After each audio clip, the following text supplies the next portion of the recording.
Starting tomorrow, please refrain from coming in. The manager, the boss's daughter, briskly informed me the moment I stepped into the office. Her disdain for me was palpable, though the extent of it caught me off guard. Stunned, I resolved to comply with her directive. Days passed, each one marked by the manager's relentless antagonism towards me. Assigned to the planning department, a position I had eagerly sought since joining the company, I devoted myself diligently to my tasks, yet my efforts were constantly undermined by the manager, who, being the president's daughter, wielded unchecked authority. One morning, summoned by the manager, I found myself subjected to her condescending scrutiny. "Do you even know why you're here?" she sneered. Her contempt for my alma mater, repeatedly dismissed as low-ranking, permeated her every word. The sense of alienation among my colleagues compounded my discomfort. "Effective immediately, your presence here is no longer required," she declared, her tone dripping with disdain. Her entourage echoed her derision, amplifying my humiliation. "Am I being fired?" I ventured, my voice betraying a mix of disbelief and resignation. The manager's response, laced with arrogance, left no room for doubt. Resigned to my fate, I swiftly completed the necessary resignation formalities. Months later, settled into a new role at a different company, I was inundated with pleas from my former employer to return. The president's desperation contrasted starkly with the manager's callous indifference. Reluctantly, I reached out to the president, who implored me to reconsider. Despite his earnestness, I couldn't overlook the systemic injustice I had endured. The company's pleas fell on deaf ears as I resolved to forge ahead without looking back. "I am no longer associated with that company," I asserted, my intention to end the call evident. "We can sort this out if we talk. I'll bring my daughter along next time so we can discuss this," the president countered before I disconnected without a reply. I intended to call back later. Upon arriving at work, I was informed of visitors. Doubtful, I made my way to the reception room, only to find the former company's president and the manager waiting. "You really came, and how do you know I'm working at this company?" I questioned, surprised. "The company I currently work for is a rival of my previous one." "Hey Ben, I used my connections to find you." "For now, just take a seat," the president insisted. Reluctantly, I complied, meeting the manager's gaze, wondering if she had truly come to apologize. Suddenly, she slammed her hand on the table. "This makes no sense. Why should I have to come all this way for someone like him?" she exclaimed, her tone accusatory. "Excuse me, if you want to talk, you should be the one coming to me," she continued, her agitation palpable. Far from apologizing, she was yelling at me. "I don't really have anything to say," she ranted. "It's ridiculous to quit just because you got a little scolded at work." "Quit because I was scolded? What do you mean?" "I gave advice on your plan, but you didn't want to take it, so you quit." "That's not how a professional behaves," she insisted, her words bewildering. I couldn't comprehend what the manager was saying. "That's not how it happened." "I was suddenly told not to come to the company," I interjected, trying to clarify. "You think just because I'm the president's daughter, I got my position through connections, and you don't want to take advice from me," she continued, unfazed by my explanation. The manager kept spouting nonsense without caring about what I had to say. "Wait, that's not true. You never even looked at my plans," I retorted, frustration mounting. "Dad, I've been enduring until now, but I can't anymore." "He always looked down on me because I'm a woman," she accused, her tone laden with resentment. Got mad for a little scolding, saying that. The manager ignored my words, acting as if she sought comfort from the president. "My daughter was treated like that." "None of that is true. So you're saying her crying is a lie?" the president interjected, disappointment evident in his voice. "I'm disappointed, Ben. I didn't think you were that kind of person," he added, his words piercing. "Moreover, it's outrageous to get re-employed by a rival company," the manager concluded, her disdain palpable.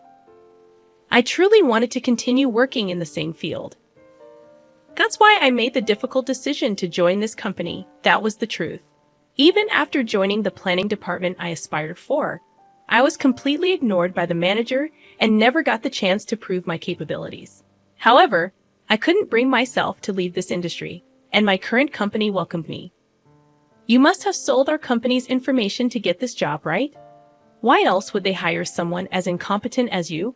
The manager accused. I did no such thing. I've maintained confidentiality, and this company never asked me for any information. People can say anything. In fact, our company has. Stop. Don't say another word, the president hastily interrupted, signaling to the manager to halt. Was she about to say something they didn't want me to hear? Such a useless person. This company should fire him. A low-ranked individual only brings shame. If Ben apologizes, I might consider taking him back. I'll even reassign him to the planning department if he wishes. For now, we don't need someone like him. Just bear with it and continue as usual. We'll manage. Then, I want a raise. The two of them continued discussing without any regard for my opinion. Despite my repeated expressions of unwillingness to return, I was being told to apologize and be forgiven. The frustration of being treated like a fool left me trembling. The manager noticed and sneered. Are you crying with joy? It figures. Low-ranked individuals really can't help themselves. You really are a kind soul, aren't you? She mocked. Sure, I am. Taking someone like him back is nothing short of generous. Just make sure you don't irritate me too much. Make sure you listen to your boss, okay? I have no intention of leaving this company, I asserted. You still don't get it. I'm offering to take care of you before you get fired for incompetence. You really are clueless. That's the way it is. But don't quit over a little scolding this time, the president added dismissively. The mocking continued. Saying that, the president and the manager mocked me. Mr. President, if I may be so bold, the manager is lying. I spoke up, desperate. After all we've been saying, you're taking this attitude. I'm not lying. That's quite the accusation. Do you have any evidence to back that up? Yes, I prepared this just in case, I said and took a voice recorder out of my bag. I had recorded not only the day the manager told me to leave, but also any other occasions when she had said something unreasonable. You've been recording me? Unbelievable. At the sight of the voice recorder, the manager visibly panicked. Dad, we don't need to listen to this. Let's just go. Then I'll play it. I played the recording, making sure the manager, who was attempting to leave, could hear it. The recording unmistakably captured the manager's voice instructing me not to come to the company. What's the meaning of this? My daughter was lying. It's a lie, the president explained. Undeterred, I went on to reveal all the unfair treatment I had endured from the manager. The recording included the sound of my proposal being torn up, the manager and her aunt bad-mouthing me during work hours, and the crucial exchange where I asked why my proposals were never reviewed. Her reply stung. They're from a low-ranked individual like you. Your ideas are as expected. It was undeniable proof that the manager had been lying. By the way, this is the proposal that the manager tore up, I said, handing a freshly printed proposal to the president. He took it, visibly shaken, and started reading. No way. It's the plan for the hit product this company is currently selling, he explained. This project was one I had poured my heart and soul into, hoping for the manager's approval, but all my efforts had been in vain. The proposal was torn up without even being read. Why did you reject this proposal? You didn't even look at it. I demanded. The manager shrugged it off. Well, his proposals were always so pathetic. I thought there was no need to read them. It's his fault for always behaving badly. I wasn't satisfied and handed another set of documents to the president. Most of them were products developed since I moved to my current company, so it's all true, I explained. These were Ben's plans, the president confirmed. Yes, I worked hard, hoping to be recognized by the manager, but not once did she look at my proposals. I questioned the manager's actions, bewildered by the disregard for my efforts. I'm not the one at fault here, the manager retorted. The president, regaining his composure, addressed the potential copyright violation. Wait, these plans were all developed by this company, right? That's a violation of copyright law. What are you going to do about that? Indeed, if we sue, we'll win, right? he challenged. The president, who had been flustered until then, suddenly seemed to regain his composure and retorted. The manager looked at me as if to say she'd gotten the upper hand. Manager, don't you remember? When I left, you promised to transfer all the copyrights of my projects to me, didn't you? I confronted her. I never said that. I don't remember, she denied. Unfazed, I presented evidence. You're probably going to say you recorded it, right? What's the point of such verbal agreement? No, it's not just that. I got it in writing with your signature. I said that. I began, presenting a piece of paper to the manager. It clearly stated that the copyrights belonged to me, acknowledged and signed by her. What? I don't remember signing this. The manager seemed flustered upon seeing the document. When I submitted my resignation paperwork, I included this document and got your signature on all the papers. That's sneaky. Making me sign something hidden, I accused. If it wasn't hidden, didn't you even read the documents you were signing? I pressed. The manager's face turned pale. Oh no, this document states I hold all the copyrights. I see, I understand. It seems my daughter was really in the wrong, the president interjected, casting a disapproving glance at the manager. Dad, don't say such terrible things. Shut up. Do you have any idea how much profit you've cost us? The manager retorted. Ignoring her outburst, the president turned to me. Ben, won't you please consider coming back to our company? I promise to offer you a higher position than before, one better than your current company can provide. What about me then? You were not ready for the manager position. Start from the beginning again. The president's words made the manager crumble. But such things no longer mattered to me. The president was desperately trying to win me over. So, what do you say? Have you changed your mind about returning?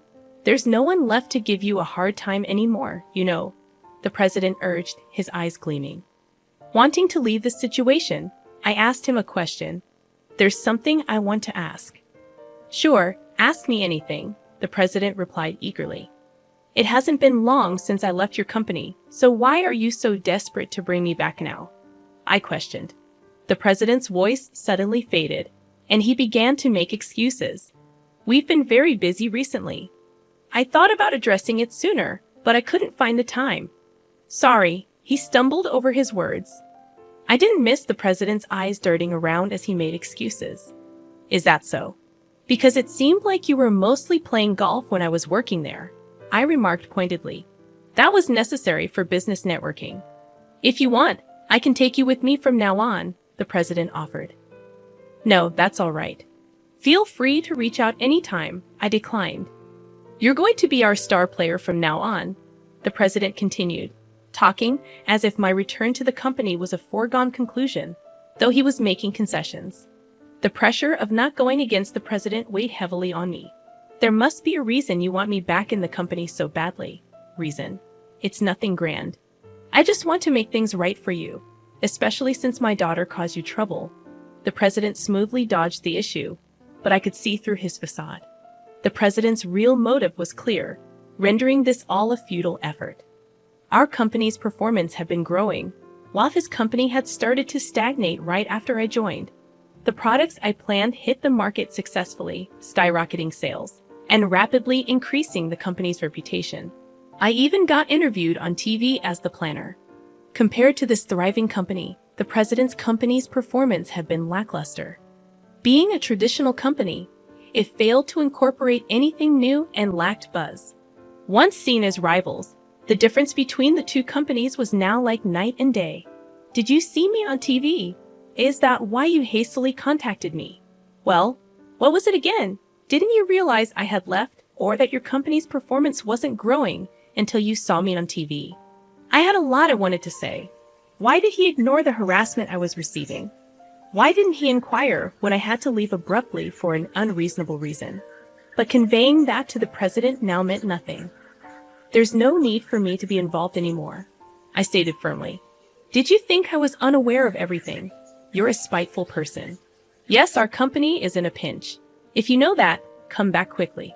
The president's tone turned accusatory. I have no intention of leaving this company, I affirmed. Are you defying me? I was the one who transferred you. a low-ranked college graduate, to the planning department. Are you repaying my kindness with betrayal? The president's words stung, but I remained resolute. I am grateful for being placed in the planning department and offered many ideas and response. However, it was the president's kin who refused to accept them. How dare you speak to me like that? As the president raised his voice, the door to the reception room swung open. Ben has been of great service to us, boss. We're in the middle of something. I can't have you entering unannounced. With all due respect, it's also a nuance for our company when you come without an appointment. Occupy the reception room and tie up our valuable employee. A person of your level shouldn't be so arrogant. Who do you think I am? I spoke firmly to the newcomer. My apologies. May I offer you my business card? My boss presented a business card to the president. The president snatched it, and his face turned pale as he read it. My father is busy, so I came in his stead. I will be serving as the CEO from next year. My boss, like the manager, was the son of the company's president and an extremely capable person set to become the new president next year. I had no idea. No problem. We're grateful for the talented individual you've provided us. The president bowed, and I felt a sense of puzzlement as to why he seemed so anxious. However, we will have to decline the collaboration project you proposed recently, my boss announced. What? You said you considered it to help our company, the president exclaimed. I did consider it. Even though it's a rival company, seeing a traditional manufacturer falter doesn't feel right. Then why? The president questioned, only to be interrupted. Seeing the character of you and your daughter, I couldn't bring myself to support you. Please reconsider, my boss explained. The president desperately apologized, and the manager seemed to finally realize the gravity of the situation. Please help me out here. I'm sorry, the manager pleaded. It's my boss's decision. There's nothing I can do, my boss replied firmly. After that, the president and the manager were escorted out by security guards. Ben, I believe in you. I'll be waiting, the president shouted as he left. I just watched him go. Later, I heard that the manager's company's performance continued to plummet, making management difficult. The calls kept coming after that day, so I changed my phone number. Meanwhile, the company I work for continues to grow rapidly. I want to keep working here for the foreseeable future.